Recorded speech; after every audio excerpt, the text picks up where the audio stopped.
Vote গণনায় মুচলেকা ভুল হলে চাকরি যাওয়ার হুঁশিয়ারি, আর মুচলেকা দিতে হবে গণনায় থাকা কর্মীদের। গণনা কর্মীদের জন্য মুচলেকা নির্দেশ কমিশনের।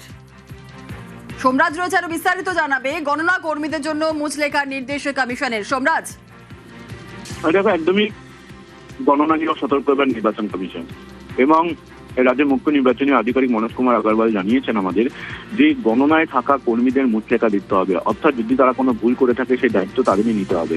কাউন্টিং সুপারভাইজার, কাউন্টিং অ্যাসিস্ট্যান্ট থেকে শুরু করে যারা কম্পাইলেশন করবেন তাদের সবাইকেই এই মুচলেকা দিতে হবে। ভোট গণনার সঙ্গে যুক্ত থাকা কর্মীরা যেমন এই মুচলেখা দেবে, তেমনি পুলিশের যারা কর্তব্যরত দায়িত্বপ্রাপ্ত আধিকারিকরা থাকবেন তারাও এই মুচলেখা দেবে। শুধু তাই নয়, কম্পাইলেশনের ক্ষেত্রে যদি কোনো ভুল হয় এবং সেই ভুল যদি প্রমাণিত হয় তাহলে সংশ্লিষ্ট আধিকারিকের চাকরি পর্যন্ত যাবে।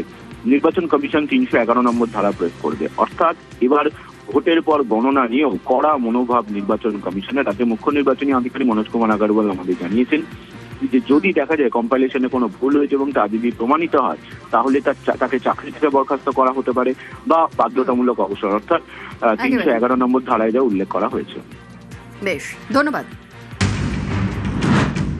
এক্সিট বলে কনফিউজড মানুষ,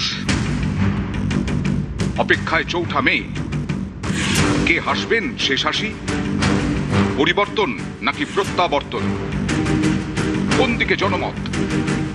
কার দখলে বাংলার সিংহাসন?